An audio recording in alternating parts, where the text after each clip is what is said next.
Welcome, everyone. We'll go ahead and get started. Thanks for everyone joining synchronously and for the many of you joining later, watching this recording. We know it will be popular, and those of you joining on our streaming Facebook through alumni. Welcome, and aloha, everybody. Really exciting moment for us as we launch Women Leadership and Sustainability. It's a pilot East-West Center Association Affinity Group, which we'll talk a little bit about. Big mahalo to our host, Amanda Ellis, who is co-president of the East-West Center Association's Executive Board. Thank you for making this event happen. Before I formally introduce Amanda and turn it over to her as host, I want to frame this event within the context of the East-West Center today and really exciting changes that are happening that are crucial to making the center as relevant the next 60 years as it's been the last 60. And so good to see many of you, Karen and Nancy, that were really building on the shoulders of those who have made the last 60 years. Not all of it. They're definitely not that old, but a big portion of the last 60. So wonderful to have you here with us. Affinity groups are a new concept, and they're one way the alumni network is trying to stay relevant to the region and to you, your own journeys as alumni leaders in the region. So affinity groups, a new way for alumni to connect around shared interests and professional pursuits. We've heard from a lot of you that you'd like to connect with like-minded alumni who are working on similar projects and goals, and perhaps outside of just your geographic location. So affinity groups are really a way to augment our geographic-based chapters, of which we have over 50 across the region. The East-West Center's newly released foundational strategy, which we'll share with you here in the chat in a moment. Affinity groups were explicitly named as the way that we can enhance long-term impact through alumni. And they're one of the specifically named EWC strengths to be leveraged in this 5-year plan. So Office of Alumni Engagement, myself, Christina, Noreen not with us here, but many of you know, Darylyn and Brenda, really happy to be providing the platform and support for the affinity group.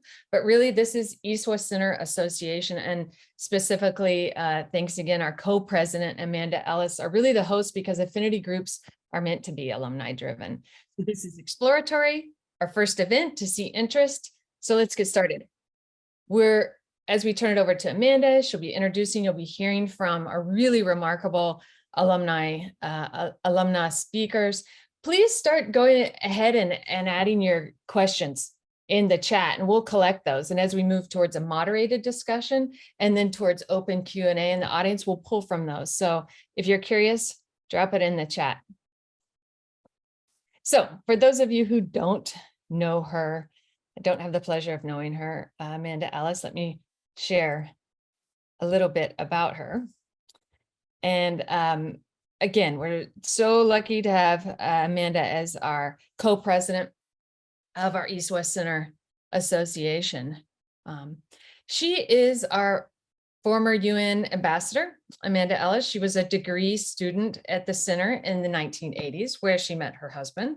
Now she's back in Hawaii, leading global partnerships for the Arizona State University Julie Ann Wrigley Global Futures Lab, and serving as Executive Director, Asia Pacific for the Global Institute of Sustainability and Innovation.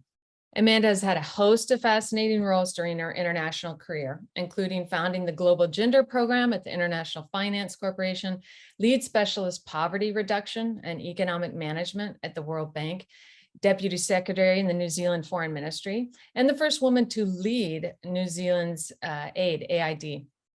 She's author of 2 best-selling Random House business books, 5 research titles in the World Bank Directions and Development Series, and co-author of Gender Equality and Governance Index 2020 and 2022. Amanda's passionate about women leaders as catalysts, being catalysts for positive change to enable just and regenerative global futures. I'll also put in a plug that we're so grateful to Amanda symbolically and because of the resources. She has an endowed scholarship to the center, which enables women from New Zealand or the Pacific Islands to come to the center each year on an entrepreneurial or leadership program. So appreciate her commitment as alumna and sharing her resources for the many, many women who have benefited from that. Amanda, over to you. Thank you again. Thank you so much, Christina, and just wonderful to be here with everybody today at this inaugural affinity group meeting. I have been just thrilled to see the development of the East West Centre's strategic plan and the collaborative way in which it has been created, including with we alumna and alumni. And so it's very exciting to see that this affinity group actually brings together alumni across different programs. So as Christina mentioned, I'm a degree student. Florence Van Dyke, who actually had my scholarship, and that's how I met her, is with Changing Faces program. And we know that Thinley was Asia Pacific Leadership Program. And Rachel is a double whammy because she was also APLP, Asia Pacific Leadership Program, and an East West Centre staff member with Victoria Keena's group. So wonderful to have this turnout of alumna, and also to have Victoria with us, who leads the Pacific RISA program, the Regional Integrated Scientific Assessment across the Pacific. And I understand the name is changing soon, but we're not allowed to tell you yet. So it's just a fantastic group that brings together the work that the Centre is currently doing, and just for you to all hear about the incredible impact that this particular group of alumna are having in forming policy. So I'm going to quickly introduce them, and then I'm going to do a deeper dive for each, and they're going to present to you just a few minutes on the work that they're doing. Then we will have a moderated Q&A, and I think they will have Q&A for each other as well. And I'll be moderating the chat with Christina, and we'll be then opening up to all of you. So our incredible lineup today, in alphabetical order, I'm going to start. So we have Thinley Choden from Bhutan, who's the Executive Director of the Center for Sustainability Studies.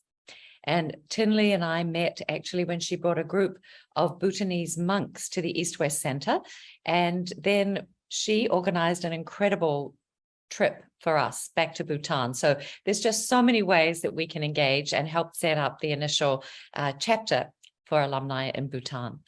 Next is Rachel Nunn-Crichton, who has a fantastic title, Technical Advisor for Information, Knowledge Management and Brokerage at the Pacific Climate Change Center. So thrilled to have you with us too, Rachel. And next we have Victoria Keena, who serves as research professor at Arizona State University Global Institute of Sustainability and Innovation, and a senior fellow at the East West Center. And finally, Florence Van Dyke, who is the new and I think inaugural global lead for sustainability and global head of sustainability for New Zealand's trade and enterprise. So you can see an amazing group of women who are all influencing in different ways across policy. So we're going to move first to Rachel with SPREP. So Rachel, I'm going to give a little bit more detail about you. You're based in Apia in Samoa, and some of our Asian alum may not know so much about SPREP. So I'm hoping the South Pacific Regional Environment Program, I'm hoping you can just do a little bit of an introduction about that too. And we know you have over 12 years of experience in science communication and strategic partnership building. You've worked for the UN University's Institute for Advanced Study of Sustainability in Tokyo, Japan, the UN International Labour Organization in Apia, Samoa, as well as the East West Center in Honolulu, the University of the South Pacific, and Nadraki Weather and Climate Service in Suva, Fiji. Now, you should be about 110 with all that, Rachel. And we know you have your Masters of Science in Climate Change from the University of the South Pacific, and you focus on hydrometeorological early warning communication and messaging. So Rachel, we are thrilled to hear more from you. Welcome. Thank you so much, Amanda. Can I just check that you can hear me and see me well? Okay, great, perfect. So for everybody joining in today, Talofa Bulavinaka from the Pacific Climate Change Center based here in Apia, Samoa. We are hosted by the Secretariat of the Pacific Regional Environment Program, SPREP. The SPREP has been around for a very long time. It serves the Pacific governments in terms of climate change mitigation and adaptation. There are various priorities and various technical programs at SPREP that deal with things from climate change resilience to wastewater, waste to environmental monitoring and governance. We have a strong program on communications and outreach, which is one of the reasons why I was very drawn to SPREP as well. I've worked for SPREP previously as a consultant, maybe over 10, 11 years ago now. And in my introduction, you might have heard that I was part of APLP G12. So that was officially 10 years ago now. So it's a long time coming, but I'm happy to be here today. Especially thanks to Victoria, Vicky for putting my name forward for this opportunity as well. We're always looking for different opportunities and avenues to sort of talk about the work that we're doing in the region, but also because the Pacific has the largest ocean and some of the smallest islands and some of the most geographically spread out islands. So sometimes it's hard to have our voice heard or to have a seat at the table. We've seen that many times at the COP meetings recently, but this is something that we're working on. So thank you again for this opportunity. I do have a brief presentation, if that's okay. While that's loading, as Amanda mentioned, I do have probably the world's longest job title at the moment, probably the longest I've ever had in my career. So in full, it is, I'm the Technical Advisor for Information, Knowledge Management and Brokerage at the Pacific Climate Change Center based here at SPREP, which is another long acronym. So just to give you an overview of the logos that are presented here on this screen, our logo is right at the top along with SPREP. The Pacific Climate Change Center is built on a strong partnership between the government of Samoa and the government of Japan. And we receive generous funding from the governments of New Zealand, Ireland, and Australia. And in this picture here, this is actually the Pacific Climate Change Center built in Apia, Samoa. And officially, as of 3 weeks ago, our center is 100% solar powered. So we're very happy about that, and we do everything that we can within the building and within the different technical divisions here to sort of spread the word on good environmental and sustainability practices. Thank you. Next slide, please.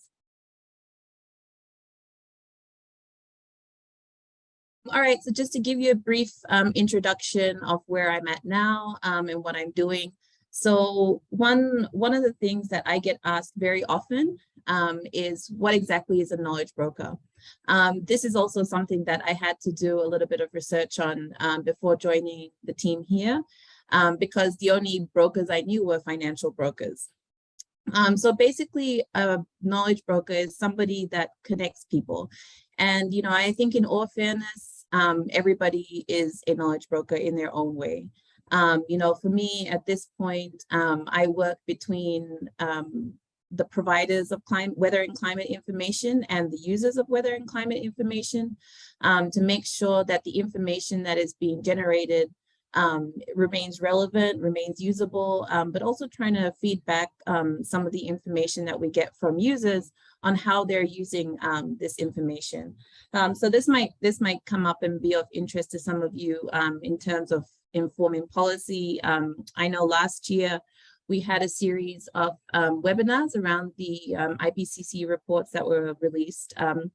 And some of the information that we gathered, we were able to make 11 fact sheets on different topics from there, including sectors. And these fact sheets were used to inform the discussions of Pacific Island negotiators at COP26 last year. So that was a big win for us as well. Oh, sorry, yes, too many acronyms. Amanda, thank you.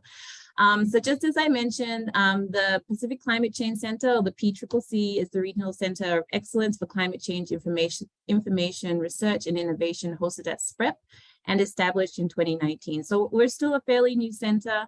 And as I mentioned as well, it's a partnership between the governments of Japan and Samoa, received grant aid through JICA for Samoa as the host country of SPREP. And thank you as well to the governments of New Zealand, Ireland, and Australia for their ongoing support to our staff and operations on the ground here. Thank you. Next slide, please.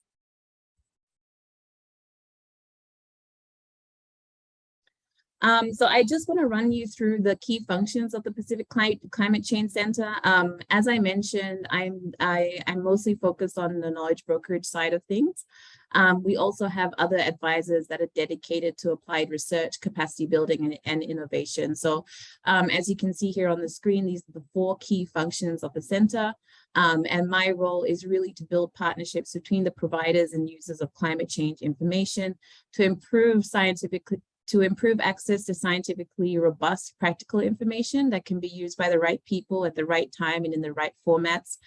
Something that's often come out from many meetings that we have around the region is that we get a lot of technical reports, and we get a lot of things that have, I guess, a lot of scientific wording or jargon, and sometimes it's just a little bit difficult to understand or really try and figure out, what does this mean for me, you know?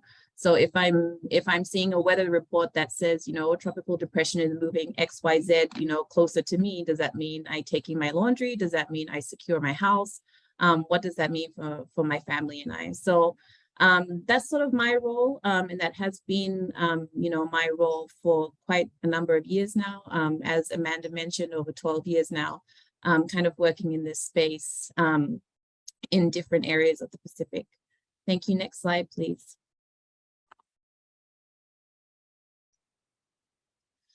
So some of the challenges and opportunities for knowledge brokerage in the Pacific, you know, as I may have mentioned before, I usually get asked, what does knowledge brokerage mean? What does it mean to be a knowledge broker?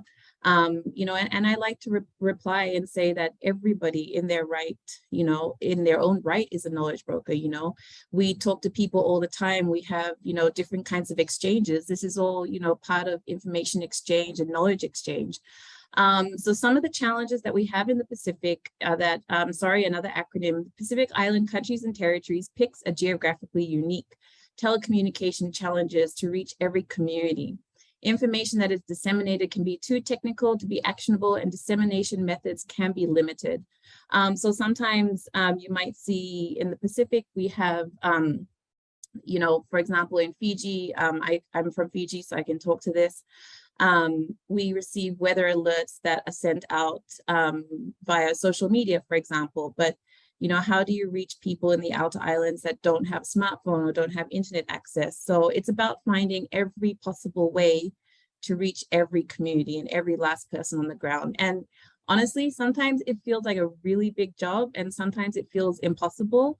But what I've learned is that the team around you will make that happen for you. Will support you through that.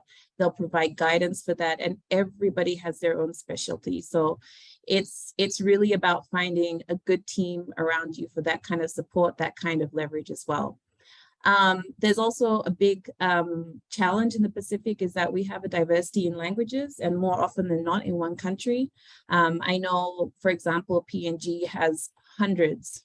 So, you know, trying to translate a simple, 300 character text for social media on Twitter into, a different language is often very, very challenging. The opportunities that we have. So I know challenges can be sometimes a little bit daunting, a little bit, making you a little bit sad, but we have a lot of opportunities, and Pacific people are very, very resilient. We're looking for any opportunity anywhere to collaborate. So an opportunity is to plan and think ahead with regard to climate change information dissemination, innovative ways to receive and disseminate this kind of information. Just last week, I'm just going to put a plug in here for our innovation exhibition. We held the first ever climate change innovation exhibition last week here in Apia. It was a virtual exhibition. We had over 800 different booths of exhibitors online. We had over 450 people register for this event. And we had, I think, close to 4,000 people following our social media feed. So this is something that we're looking into as well in the, oh, sorry, I just got distracted by Vicky's comment. Yeah, so this is also something we're looking for innovative ways, you know, to get around the challenges that we face. So of course, a big thing in the Pacific is co-design with local stakeholders from inception to production, and further training on innovative technologies means that it's more likely to be accepted by a community faster and have longer term sustainability. Thank you. Next slide, please. And now you can see all our action photos. So these are some of the things that we've been involved in. I think, so I'm actually sorry, this was done a few months ago for another presentation, but this is the resident representative for JICA here in Samoa on the top left. We engage a lot with youth, high school students, tertiary students as well. And we hold a lot of workshops and dialogues around the IPCC working group reports as well. Thank you. Next slide, please. And unfortunately, that brings me to the end of my presentation. And I know Amanda is keen to get to the next speaker. So I just want to thank you all for your time listening today. And if you have any questions, please feel free to email or let's talk later. Thank you. Terrific. Thank you so much, Rachel. And I have a lot of questions, so I want you to prep. I'm really interested in your right people, right time, right format. If you could perhaps give us an example when we come back round of how you have really been able to do that in a specific case in the Pacific, and perhaps one where it didn't work so well. I think that would be very useful for my lessons learned. Also very keen to figure out how this fits in with the Sendai Declaration of Disaster Risk Reduction and Early Warning from 2015. So I'm going to circle back to you. Wonderful now to have Dr. Victoria Keena, who, as I mentioned earlier, is ASU Global Institute of Sustainability and Innovation Research Professor, as well as Senior Fellow at the East-West Center. And this is funding, there's another acronym, so you're going to help us with this, Vicky, the NOAA. So I know it's National Organization of Atmospheric something. National Oceanic and Atmospheric Administration. So Thank it's a U.S. federal agency. Fabulous. And you're going to tell us more about the Pacific Regional Integrated Sciences and Assessments program that you co-lead with Laura Brewington. You earned a PhD from the University of Florida in agricultural and biological engineering, specializing in interdisciplinary and applied hydrology and climatology. So your work with the Pacific focuses on helping Pacific Island communities translate and transform climate research into resource management plans and policies so that we can really have an impact on the climate-induced vulnerabilities, which are felt more here than anywhere else in the world. And I know when I first moved back from Geneva to Honolulu and saw what was happening with sea level rise, and those of you who have visited Waikiki recently will have seen the sandbags. It is a very stark visual representation. So thank you for the great work you do, Vicky. And I'm going to circle back around on your other role, which is the Vice Chair of the Honolulu City and County Climate Change Commission. So tell us first about Pacific RESA. Thank you. Thanks, Amanda. And Rachel, great to be on a panel with you again. So Rachel worked with the Pacific RESA in the East-West Center Research Program for a few years, heading up our climate communications role, and was so fantastic doing that. And we were so sad to see her go, but she has blossomed and is just doing great work. And we're so glad to continue to be able to work with her. Yeah, if you could start my slides whenever you're ready. I just very briefly want to go over them, a couple things to familiarize the group with the kind of work that we're doing. So like Amanda said, I'm one of the co-leads of the Pacific Regional Integrated Sciences and Assessments Program, or the Pacific RISA, which is quite a mouthful. And that is one of 12 NOAA funded RISA programs. So if you go into the next slide, I'll show you the map of how that reach goes. So this is what the national NOAA RISA program looks like. So again, NOAA, the National Oceanic Atmospheric Administration, is under the United States Department of Commerce, actually. And it is the national agency that deals with weather and climate. So National Weather Service is under NOAA, a lot of things that you may be familiar with. What the NOAA RISA program is a research grant that takes a regional focus on how to do climate research in an applied way that works with different stakeholders, crossing both academic and management scales to really translate that information. We see ourselves as kind of experimental climate services. So how do you take that data and turn it from a model or a time series of numbers into management on the ground that can really help us with our land and resource management now under all these different climate change impacts that we're experiencing across different sectors. So again, there are 12 programs of the NOAA RISA program right now. These have grown over the years. As you can see on the left, we are the Pacific RISA. We cover Hawaii and the US affiliated Pacific Islands. The other, as you can see, there are some places in the US that are not currently covered by a RISA program. So I know NOAA is trying to expand that. So there are some things that unite all of the RISA programs and this type of science. So these are long grants. These are 5 years long, which in climate research and in academic science is kind of a long grant. They're also unusual in that they're very flexible.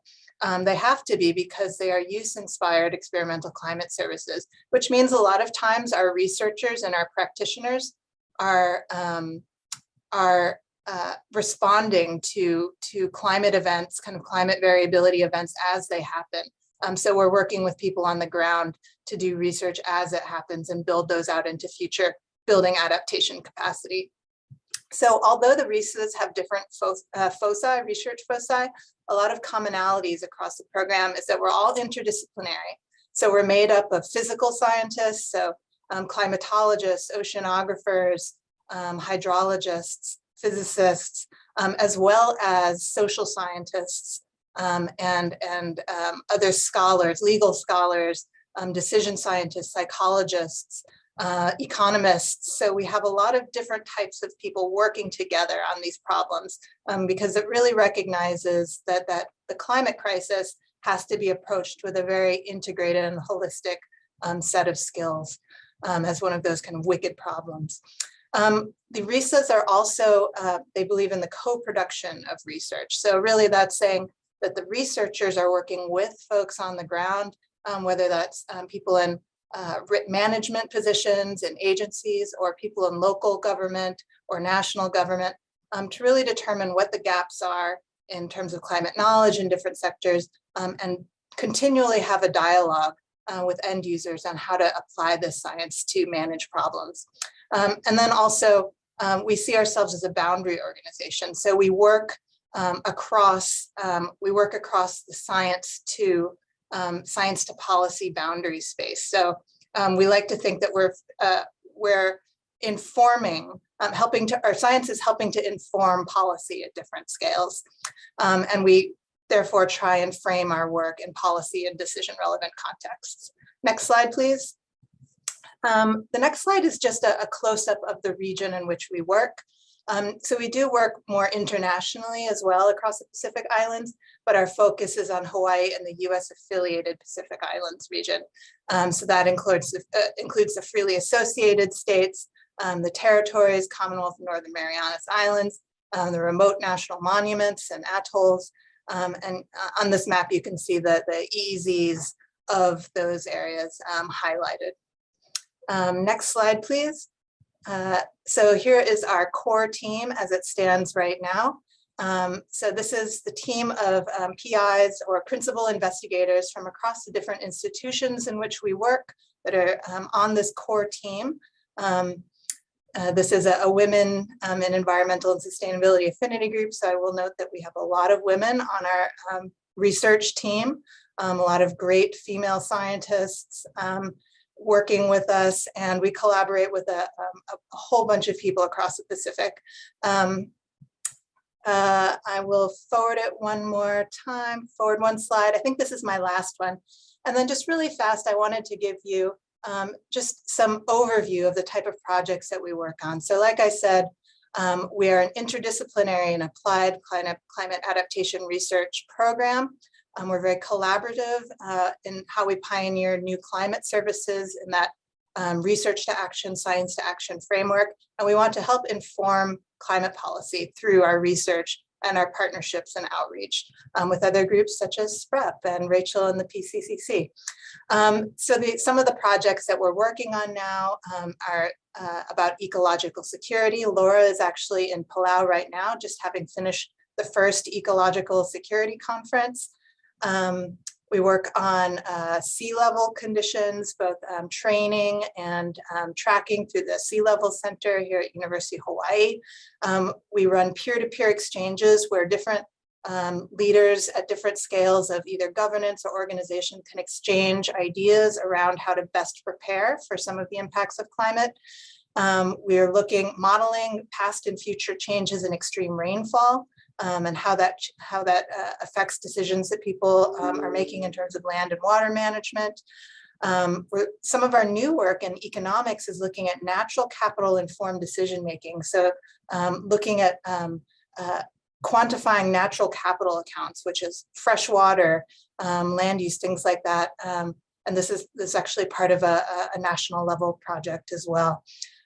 Also, like Amanda said, I do serve as vice chair currently on the Honolulu Climate Change Commission, which helps inform the mayor, the city council, and the departments of the city and county of Honolulu about localized climate change impacts, and really helps inform very specific parts of policy that the city is looking at. So I'm happy to go into that later. And it really translates nicely from the work that we've done with the RISA, with all these different groups, and then how you translate that into directly working with governments. And with that, I will pass it back to Amanda and the next speaker. Thank you. Terrific. So much going on, and so exciting to see the contributions of the East-West Center across the region. I love too the fact that you're a co-lead, and I'd like to come back later, Vicky, and ask you a little bit more about this philosophy that you have as women leaders who, instead of having the sort of one strong person at the top, are collaborating in leadership, which is a different kind of model, and I think a wonderful one that we'd like to dive in a little more.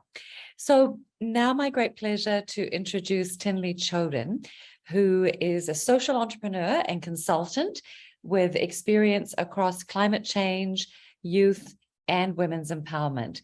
And Thinley was just in the Maldives with us as part of Indo-PACOM, Indo-Pacific Command's Pacific Environment Security Forum. And I am thrilled to be able to co-chair the education working group there. So thank you so much, Thinley, for helping to influence one of the most important bodies globally. If we can get the US military on track, I think that would be a huge step forward. So Thinley's work focuses on sustainability issues, really around solution building and implementation. And she is based in Thimphu, Bhutan, working as executive director of the Center for Sustainability Studies. She is also the CEO of Bhutan Tours and Travels. And I think I mentioned earlier that I've been a client, and this is a brilliant impact travel company, which I could not recommend more highly. Not allowed to do a commercial plug, but it was just an incredible opportunity to visit Bhutan through Thinley's guidance and expertise. Finally, we're going to perhaps talk a little more about your role as the founding curator of the World Economic Forum's Youth Initiative, the Global Shapers Hub in Thimphu. And we know too that you were involved in 2008 with founding Read Bhutan, and you're still on the board. So having been an East West Center degree fellow like me from 2005 to 2007, and also Asia Pacific Leadership Program as G2 back in 2002. Welcome, Thinley. Thank you, Amanda, and thank you to everyone who's attending this session. So could we go to the slide earlier before that, please? Yeah, so for this session, I will just give a brief run through, as Amanda said, my consultancy firm, Center for Sustainability Studies, but my work with Global Shapers and how those two combine together to work on this project that is called Bhutan Climate Futures Lab. But before doing that, I would like to just give a brief background from where we are, or the space that I work within and my country. I think Bhutan is probably well known for its environmental stewardship, but basically to give a brief context setting, so my work is placed more understandably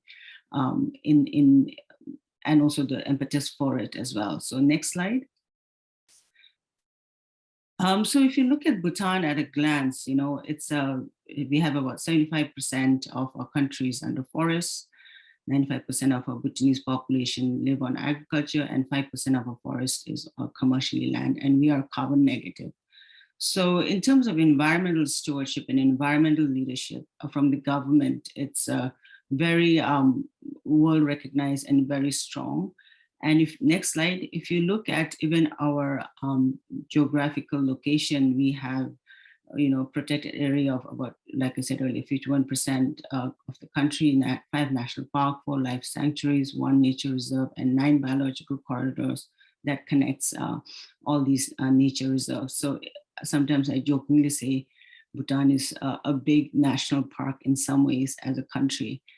And because of this, because of our environmental stewardship and us being able to maintain our forests, we are the first carbon negative country. Next slide. So what we emit is less than what we absorb from the atmosphere, carbon dioxide. So the carbon negative status now, I think we have more countries in the team, but Bhutan is a net carbon sink. Nonetheless, next slide. Bhutan is still a developing country. We are still very vulnerable to climate change just because of our location, our topography, and our lifestyle, and our economy depends. The major economic sectors are highly climate vulnerable. So we have the glaciers up in the Himalayas, and with the rising temperature, we are vulnerable to the glaciers melting, which then leads to GLOF and hydromet, which Rachel is working very closely in that area, is very important to us in Bhutan in terms of monitoring the glacier and the river flow and the hydrology of the country, because we are a mountainous country. The water flows down into the valley, and if there's a flood, then most of the livelihoods are destroyed. Majority of our population depend upon agriculture, which is very climate vulnerable. We're more prone to natural disaster because of that, and then of course our water resources and our forests and biodiversity as well. And food security is also a very important aspect of it. Next.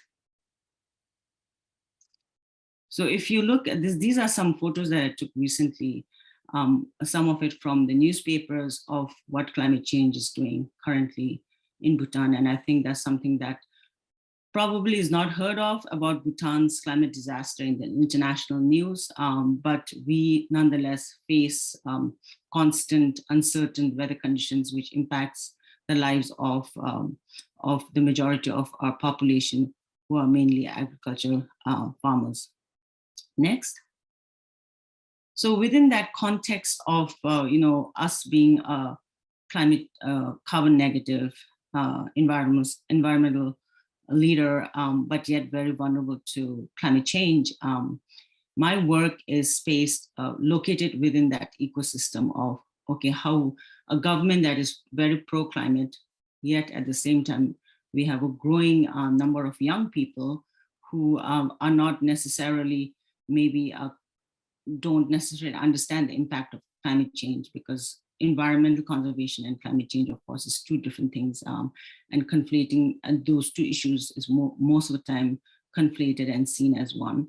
But climate change is beyond just environmental conservation. It's our responsibility, our role as Bhutanese citizens, as well as young people, how you can get engaged.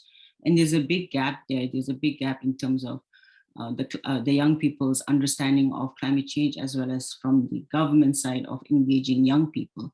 So that's where my work for this session today, I'll be mainly talking about. And these are some photos of different climate literacy and climate action works that I've done not only with high school students, but also colleges. And in terms of why we do this work, next slide. And the why really is, number one, climate literacy, to understand what does climate change mean?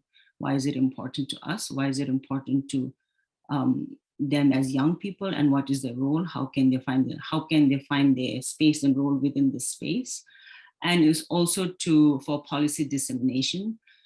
In terms of climate policy, Bhutan has one of the most proactive and very far-sighted and well thought through climate policies, but the dissemination of it, especially amongst the younger generation, and the comprehension of it is not necessarily, there's a lot of room for improvement there. So we do a lot of climate policy dissemination and information, and we create this inclusive space for young people to explore and learn, like I said earlier, to find what is their role as a young person, what is their responsibility, and how they can find themselves within this big, humongous space of climate change. And it's to give them skills and tools to navigate that space, be it starting from something very small and building upon it to, being a very strong climate advocate, and all of which then leads to a final one, which is to build confidence in young people, to be able to, like Rachel said again, be a knowledge broker, and to influence and to engage other young people, bring on peers, and to leverage themselves. And an example of it is, if you see the photo on the two girls with the World Economic Forum, these two girls are part of they are part of the Global Shapers Thimphu Hub, and they are in their early 20s, and they have gone on to be really local heroes in youth and climate change. They've gone to the World Economic Forum to attend their meetings there as youth representative, and they've also been nominated by the government, and now will be going to COP27 later next month to Egypt. So, these are examples of how we're able to build confidence and give young people skills and knowledge to leverage themselves upon, not only at the community and national space, but also the international space. Next, please. So in terms of how I work with my network of Global Shapers Thimphu Hub. Global Shapers is part of the World Economic Youth Initiative. There are about 455 Global Shapers Hub around the world. I started the Global Shapers Thimphu Hub. It's all voluntary. All the young people who are part of this hub, they volunteer to be part of it. And working with them, conduct climate workshops that are more geared towards solution building and action, do a lot of climate literacy work. And then also, we are now launching our climate accelerators, where we work with students, whether in high schools and college students, to work on projects that are within their schools or colleges, and to really bring upon change on campus, whether it's school or colleges. Again, through that, we are able to leverage youth representation at the government level in terms of engagement, also with the UN, the World Economic Forum, and the COP27, which I gave an example of earlier. We were also part of the Stockholm 57 podcast series, where we were capturing the young people's voices in terms of their aspirations and their fears of climate change, and how they see the world to be, and how they see Bhutan to be placed within that landscape. Next. In terms of the who's the audience, mainly is young people, so school children, college students, young professionals, people who've graduated from college, working in the government, the private sector. In terms of institutions, we work with, we engage in work with government, international organization, international community. And of course, our ultimate goal is to the general public, to inform and to engage. There are some examples of work. Again, we were part of the Youth Declaration on the International Mountains Day, where young people's aspiration and what they would like to see in terms of climate change. We did a National Youth Declaration working with the UN that was launched last year. And these are, again, some photos.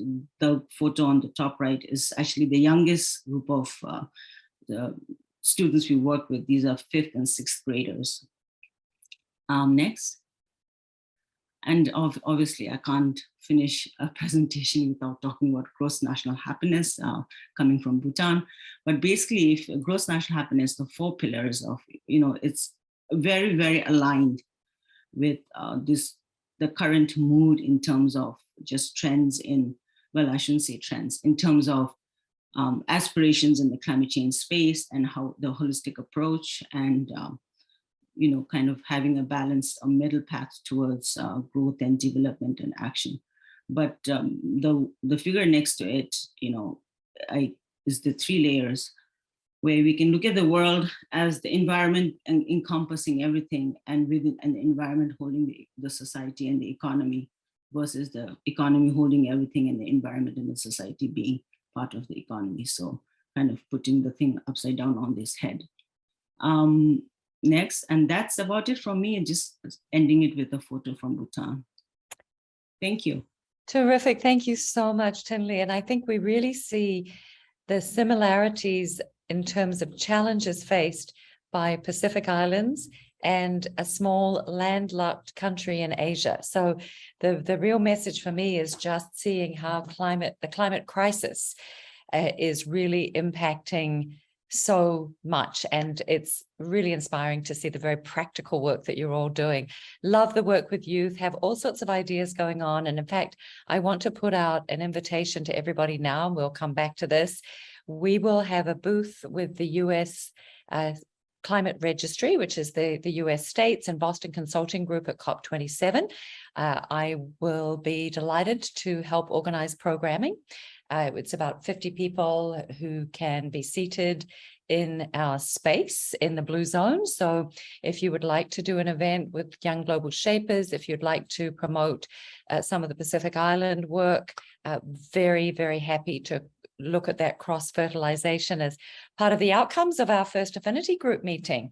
And now I think a great segue to Florence, given gross national happiness and the well-being budget that is being promoted now in New Zealand with a number of other small countries from around the world.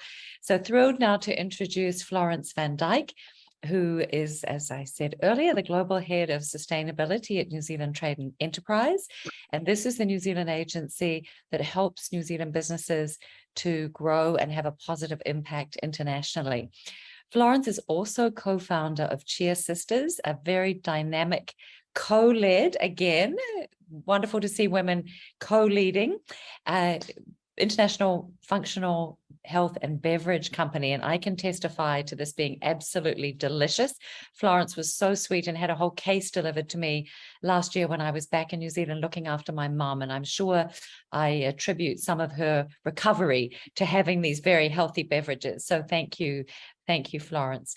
And Cheer Sisters is also a solar-powered, zero-carbon and B Corp certified company. I have visited the headquarters. It's super impressive. And in fact, I think Florence is being modest. You are the #1 ranked B Corp in New Zealand. Is that right?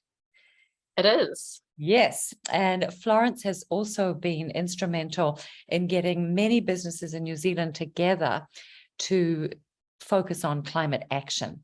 And she's recognized as on the Forbes 30 Under 30 list and as an Edmund Hillary Fellow.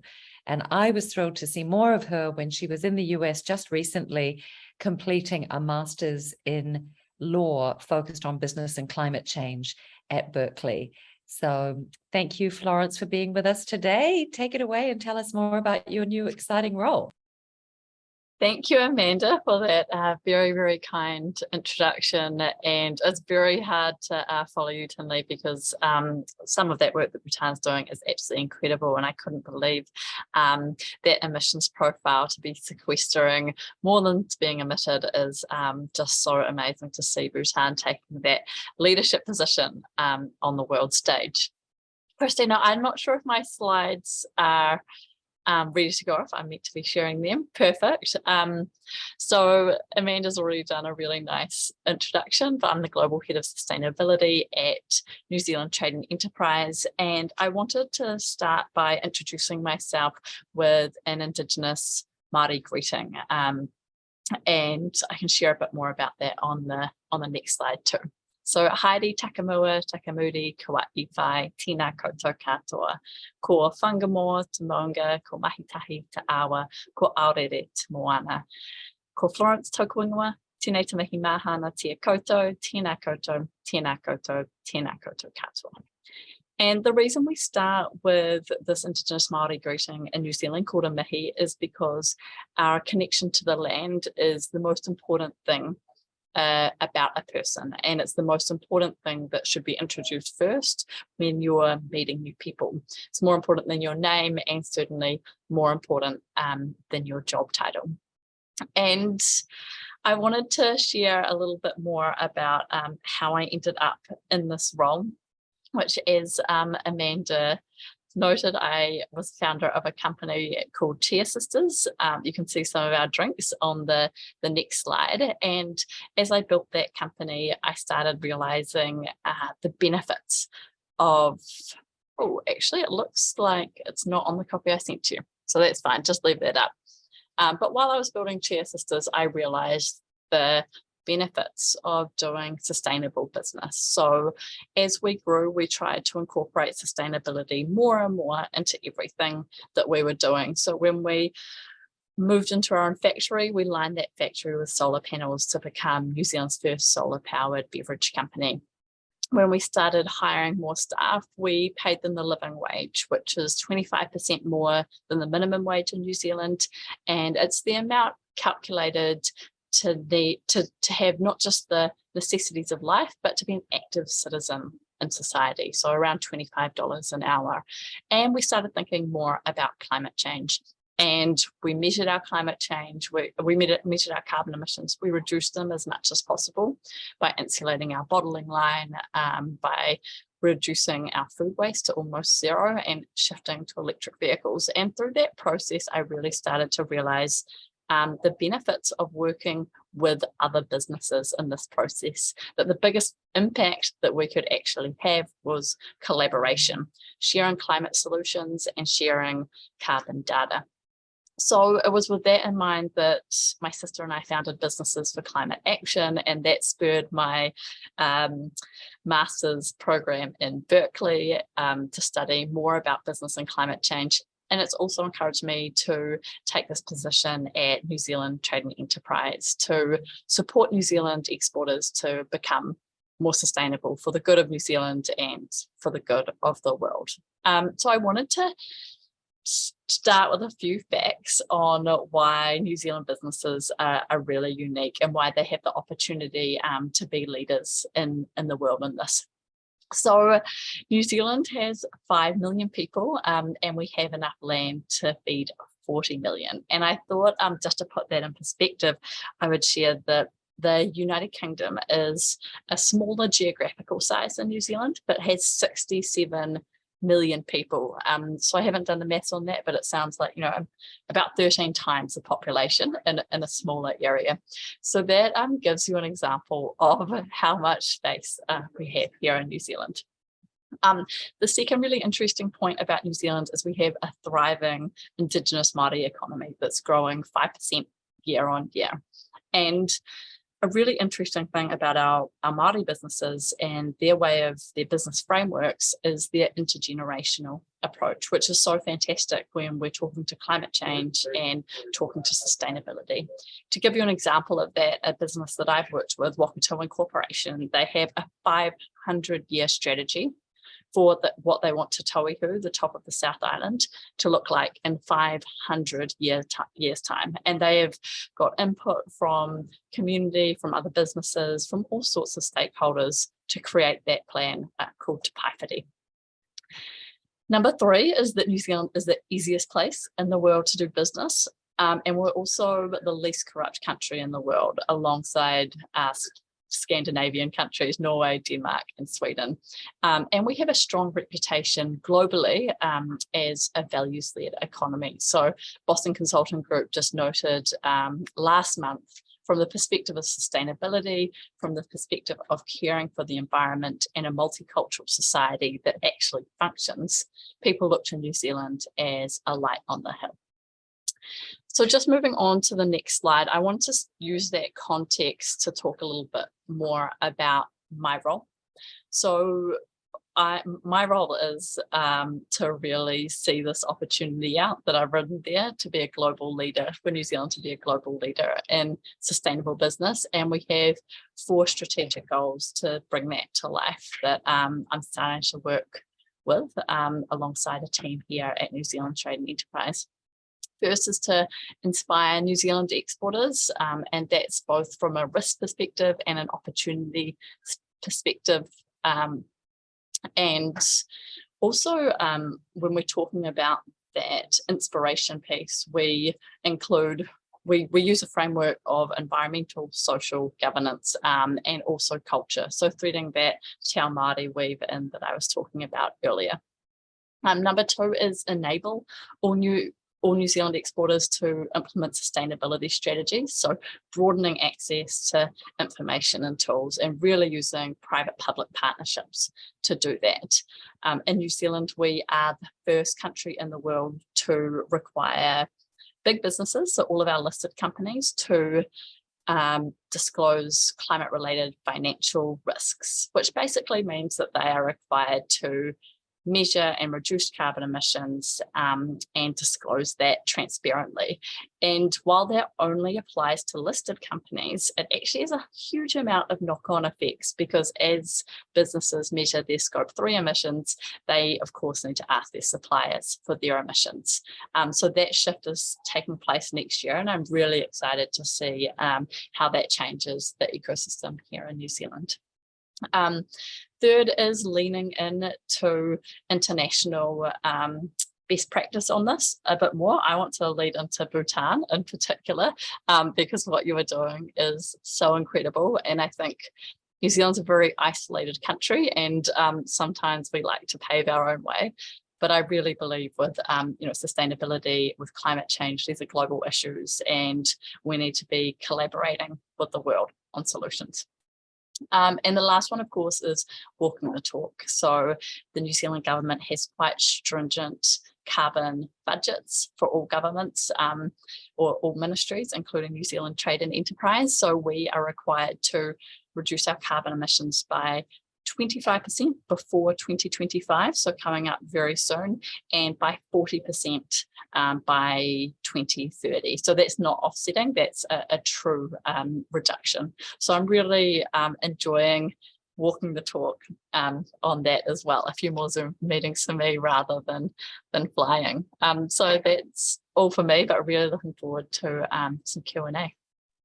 Kia ora. Look, that was fantastic. Thank you, Florence. And just to let everybody know, I've popped into the chat scope 1, 2, and 3 emissions definitions. I know it's something I didn't know about.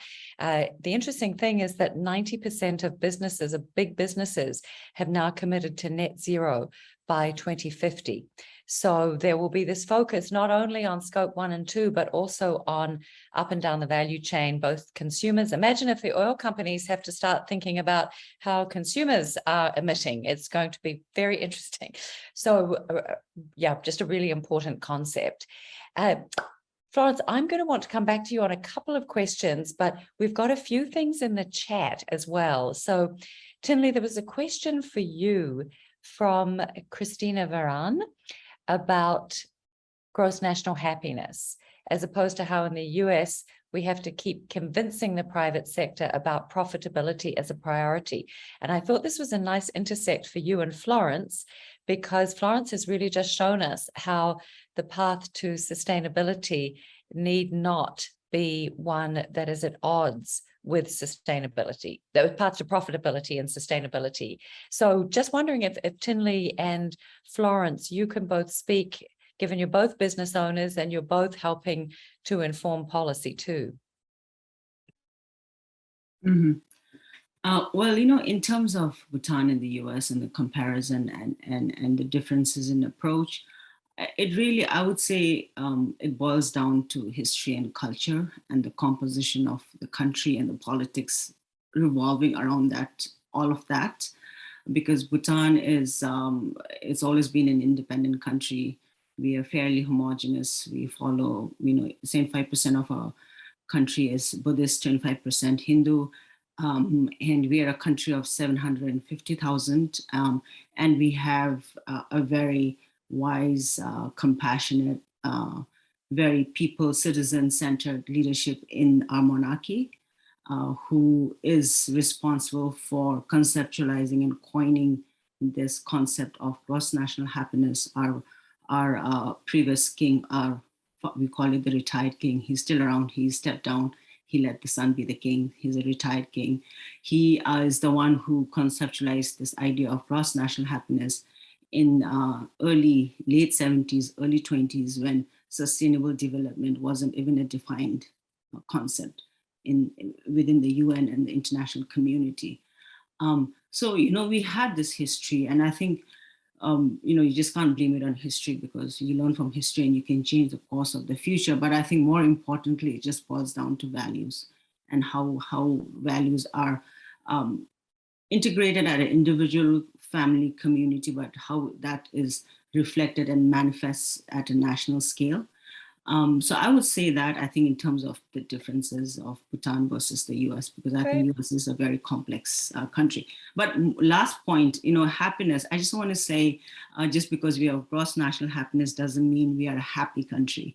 I think that's it's a very easy conclusion to make. And I would, kindly request everyone to, refrain from calling us happy country, because that is, I feel, it's a very, unfair judgment to put Bhutan as a happy country, because then if you're not happy, then what are you unhappy? It's like, it makes it very bipolar, but rather it's well-being, or the pursuit of well-being, let's just say, and sustainable living.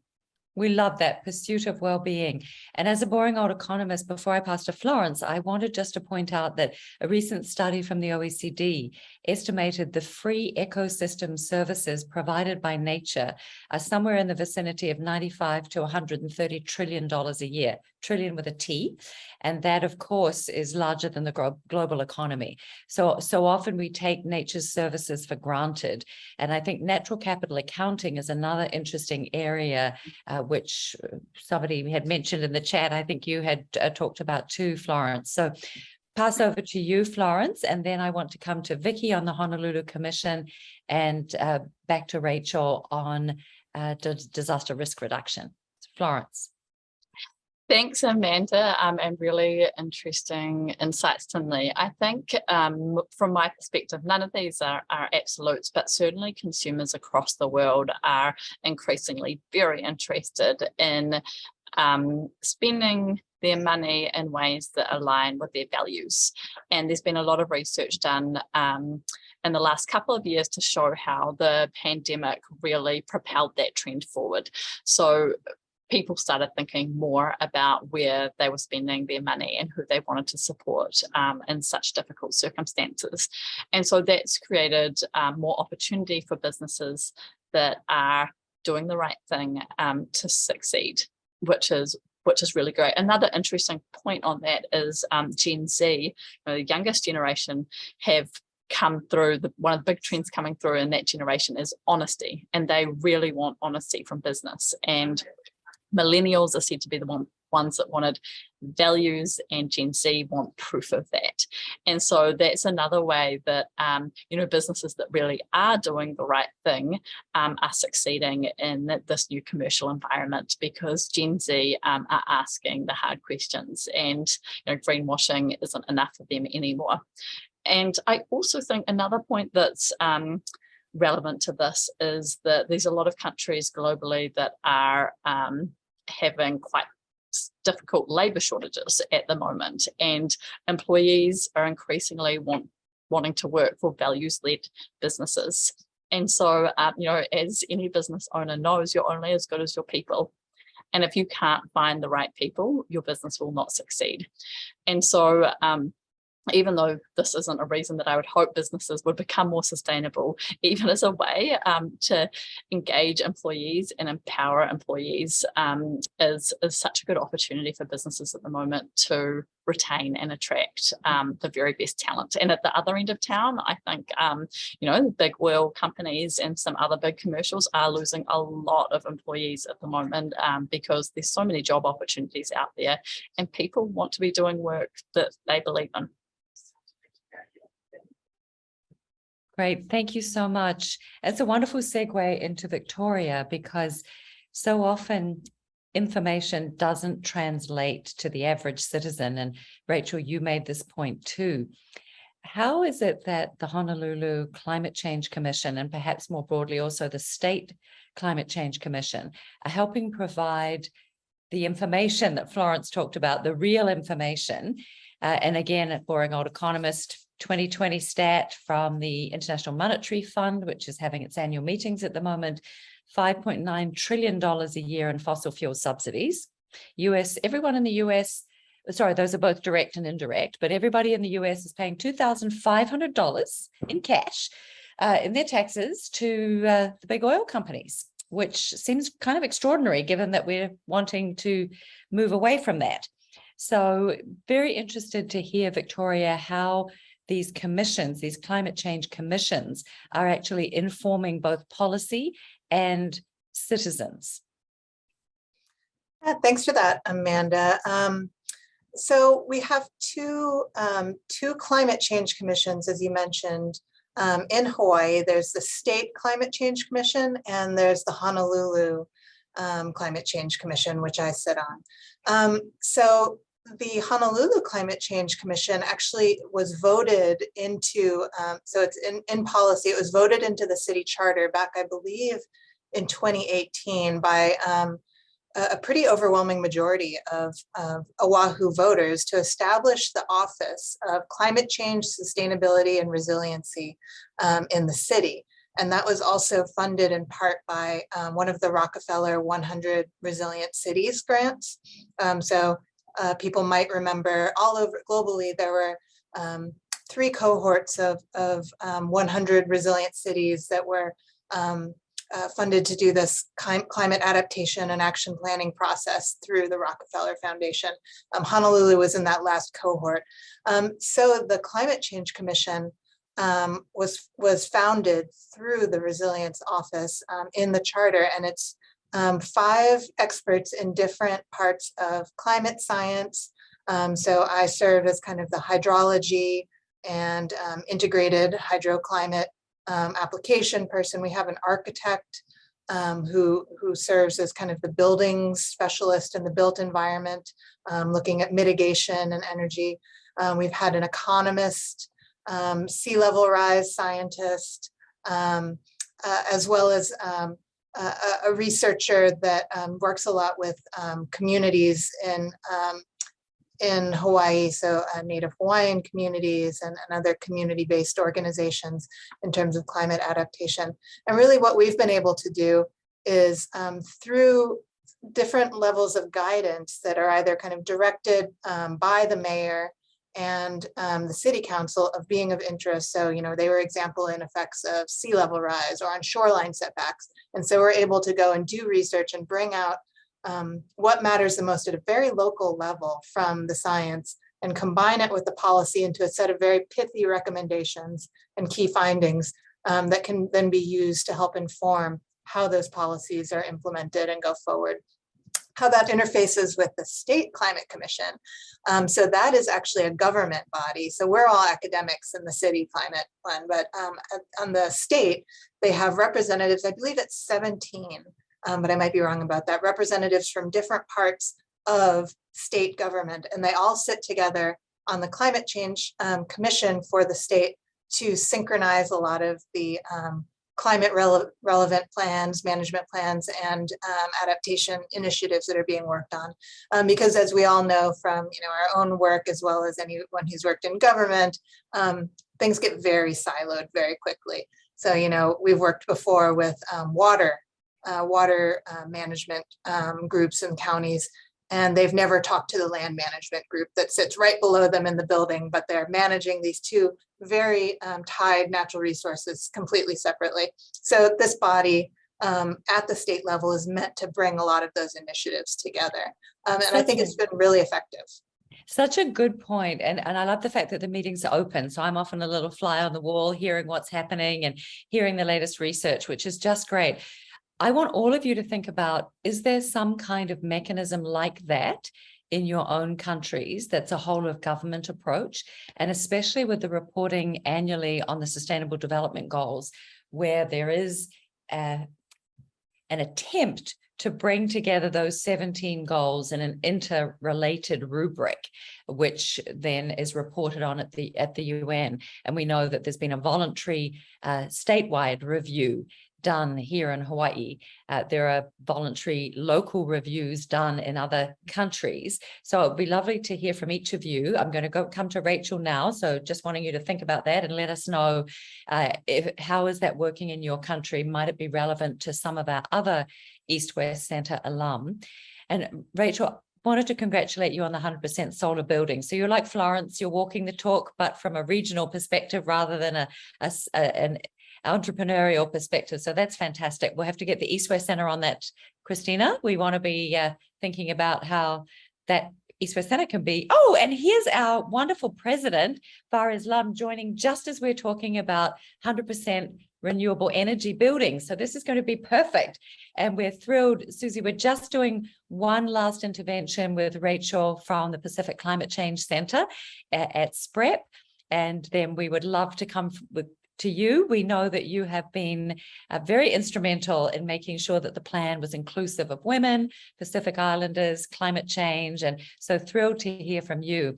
And Rachel is going to tell us a little bit more about how the work that she's doing at the South Pacific Regional Environment Program as their knowledge broker relates to the 2015 disaster risk reduction Sendai Declaration that Japan was instrumental, and we all helped negotiate very late into the night in Geneva. So love to hear a little bit more about how you're translating that into action on the ground, Rachel.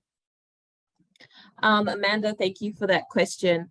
I feel really bad because actually the person who is in charge of that has just stepped out of the office. I just walked past him and said, hey, you should be in this next session because they're going to be talking about this.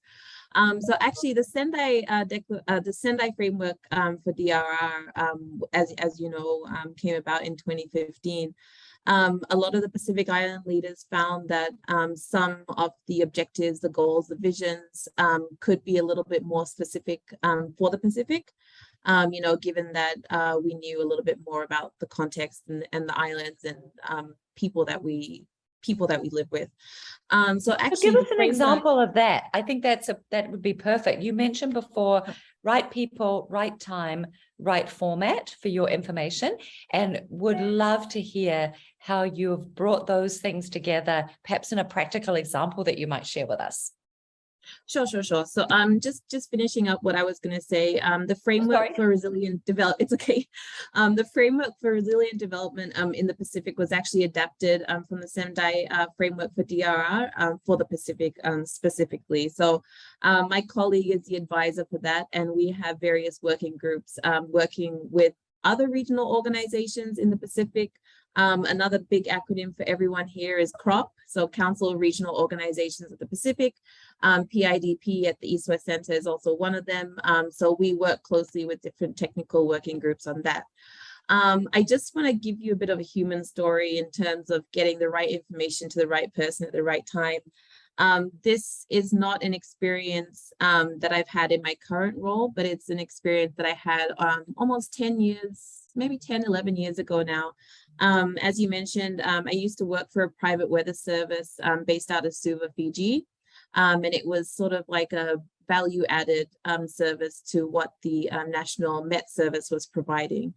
At the time, it was April 2011. That's right. And actually, it was April 1st, so April Fool's Day. And this was just not a joke that was happening in Fiji. And we were being hit with I think it was a Category 3, Category 4 tropical cyclone at the time. And I was literally just about to leave the office. So my role was in, I guess, translating the scientific information that was coming out of the Met services and making it applicable to the general public, as many different end users as I could. So just as I was about to leave the office on April the 1st, I remember getting a phone call, and somebody on the other end of the line said to me, you know, I'm in Nandi at the moment in Fiji, and I'm stuck on one side of the bridge, and I don't really know if I should cross just yet. She was very emotional, very panicked. And so I thought to myself, okay, this is my chance. I needed to kind of sit down, take a breath myself and say, okay, let me just check. So I got back on the website for the Fiji Met Service, and I checked the radar, the weather warnings and things like that. And I said, you know, the rain should ease probably in about 20 to 30 minutes. So you're best just to stay where you are at the moment, because it will be easing soon and the waters will be going down. She didn't want to get off the phone. She just wanted to stay on and just kind of hear a bit of a friendly voice, I guess. And that, I guess, for me, that really changed my whole perspective on communicating weather and climate information and making it really relevant to those that need it the most. And it seems like such a simple thing to just stay on the phone with somebody, you know, while they're in bit of a panic mode, and it's actually making me a little bit emotional right now thinking about it. But you know, it's those types of differences that we you know, we really want to make. And you know, I remember my time at the East West Center as well. You know, Vicky and Nancy gave me a lot of opportunities, you know, to broaden my horizons, to do different things. You know, they basically said, you know, yes to almost everything I asked them that I could do. You know, I used to go and talk to high school students and used to meet with people like in the lobby area and foyer and just talk to them and, you know, see how much they knew. But for me, that kind of impact is the kind of impact I want to make. And, you know, I have a really good team around me and really good people that I've, you know, been able to work with. And Vicky and Nancy, thank you so much for your leadership and mentorship as well. And yeah, I see Vicky's message now and now I feel emotional. It's so uplifting, Rachel. And I think it brings home just the importance it is of women being able to support other women and uplift them. And Nancy, special shout out to you as the first woman to lead the research program at the center. And thank you for staying so engaged and so supportive of so many here. And a wonderful segue to our incredible new East West Center president, Suzanne Varas-Lum, who has just been a powerhouse of intellect and heart over the last 10 months that she has been in the role, leading the strategic planning process. And Susie, we did say thank you to you in your absence for including the alumni in the process, and how excited we all are to have jumped in to support you on the strategic plan and the affinity groups with alumni. So this has been an absolutely terrific session, and we'd love to pass over to you now to say a few words about your vision. We know that with the strategic plan, we feel that we're hitting all 5 elements of the strategic priorities, is that this hopefully will lead to cooperative study and research, but we're already doing the dialogue. We want to have impactful convening, and today has been just outstanding. The importance of partnering with the Pacific, and Rachel and Vicky have both done an amazing job talking about the problems specific to the Pacific, and Thinley and Victoria and Florence have really brought in the connections from other parts of our region. And then, of course, really finding environmental solutions to the problems we face globally and specifically in our region, which is 24 times more likely to suffer a disaster than the next disaster-prone region, which is Africa, and the support for good governance. And we're just seeing so many wonderful new models of collaborative governance with women's leadership. So this is a perfect segue to bring you in and thank you for your outstanding leadership and your support of so many. Thank you.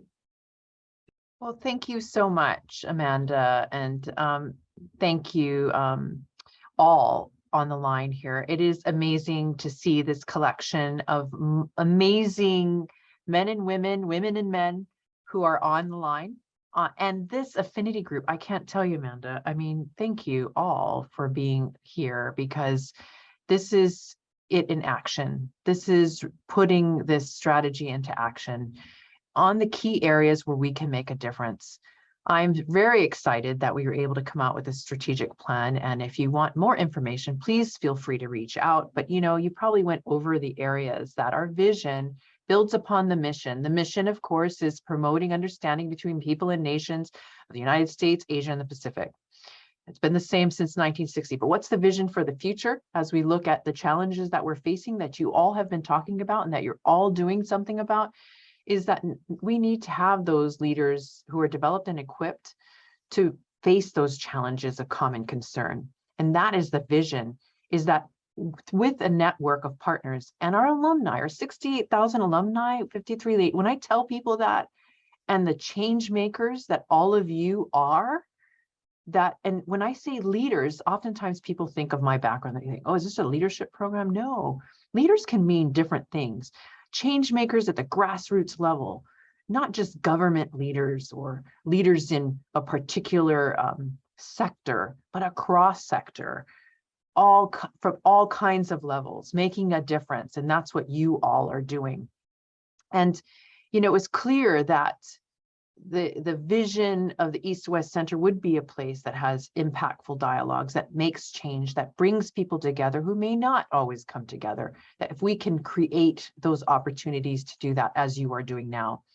And then partnering with Pacific, often people said, well, if you write that into your strategy, does that mean you're leaving out Southeast Asia, South Asia, Northeast Asia, Central Asia, the United States? Absolutely not. Partnering with Pacific means that we have a special niche, as we always had when Ratu Mara and Governor Ariyoshi created the Pacific Islands Development Program in 1980. He, as a, connected, if you look at a lot of his writings, Ratu Sarkami Sesemara wrote a lot on from the East-West Center, used it as a platform to speak on key critical issues that we're talking about right now. But that vision in 1980, we want to continue to, build on his legacy. And Governor Ariyoshi, who, by the way, I met with him, 96 years old, so excited that we're talking about this. I met with him twice, and we honored him at the Pacific Island Conference of Leaders dinner. He couldn't make it, but boy, when he sat down with me, his eyes just lit up, that this was the vision. He wants to feel, rest assured, that what we're doing is important. And the other areas that you said, that, fostering environmental solutions, we have great researchers who have been doing this all along. I see Victoria's face on here, and many of you who, continue to make huge change in that area. And governance, we had the International Media Conference, which was amazing. 300 journalists in person, 500 in total, virtually, most alumni of the East-West Center, key change makers, to really have independent, open media. And we highlighted women in that, the women's voices. It was just fascinating to me to hear a lot of those women's voices were from the Pacific, and how sometimes they are silenced, and that we can be a voice there. But that, the three strategies on supporting good governance, which is the fifth area, is journalism, women, and public service delivery. And I tell people, well, why women? I said, well, we're going to continue to talk about women and their role until we don't have to, whenever that one day comes, because clearly there's much work to be done. And if it were done, we wouldn't have to keep bringing it up when we see security and stability. So, I I'm very excited to have all of us. So you're combining this affinity group. Christina had laid out this plan that she's continuing to help us move to the next step.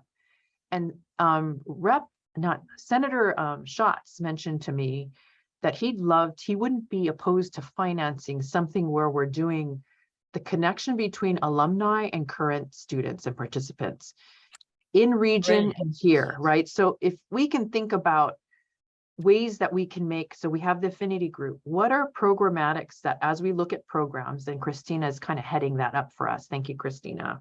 She's doing a lot and juggling a lot of different things. So thank you. But, you know, alumni in region, alumni here, students here, programs in region, research, like thinking about how we could do that. Challenge accepted. That sounds like a fantastic idea for us to work on and come back to you with a proposal, because I think just the knowledge sharing, the richness of the knowledge sharing today, and who would have thought there would be so many lessons from Bhutan for New Zealand and the Pacific. So that sounds like an absolutely brilliant idea. And we know too, in terms of convening at the center, we're seeing from Catherine Ibata Arens that she will be visiting the East-West Center on the 6th of December, noon to 2 p.m., leading a group of DePaul University Environmental Science and Policy students hosted by Dean Ann Hartman. And there'll be a meet and greet bento lunch. If anyone's on campus, please feel free. Catherine, thank you. That's such a generous offer to contact either you or Anne. So we're already beginning to see this happening in action. So fabulous, everybody. I did promise I would give you a last 20-second wrap up before we close. And special thanks to President Varas Lum for joining us. So we'll go back in order. Rachel, your one takeaway or your advice for our audience? Honestly, I think from all the presentations today, the one thing that really stood out for me, people and teams. And in the Pacific, people are everything. You know, your relationships are everything. Building trust is everything. So if there's one thing that I'd like to say to the audience, to everybody, you know, thinking about joining this type of group, is that build up your network. Be honest, be true to yourself, and do something that you're very, very passionate about. Thank you. Beautiful. Beautiful. Thank you, Victoria. I'll just say really quickly that I think something that came out of this panel is that you really see the strong links between science and working in that applied policy space. So how are we making a difference in the world, and how are we really combining across all these different angles? So whether it's entrepreneurship, whether it's being in government, whether it's doing research, whether it's working across different types of governments, it's all how do you take this best knowledge and apply it to help inform policy and make the world a better place. And I think that's something that the East-West Center has done exceptionally well at and will continue to do. Wonderful. Thank you. Thinley.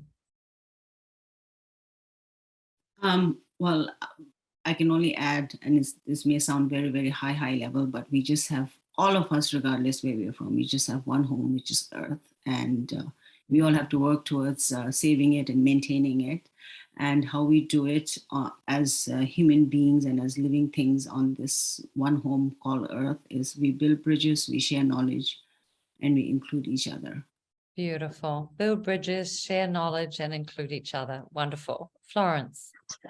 Thinley, you've stolen my words. I was going to say share knowledge and collaboration, so I can finish with that. But I think if we can work in public-private partnerships and we can drive individual change and government change and business change and share those learnings across countries like we're doing right here, that is the way we'll make real impact on this important issue.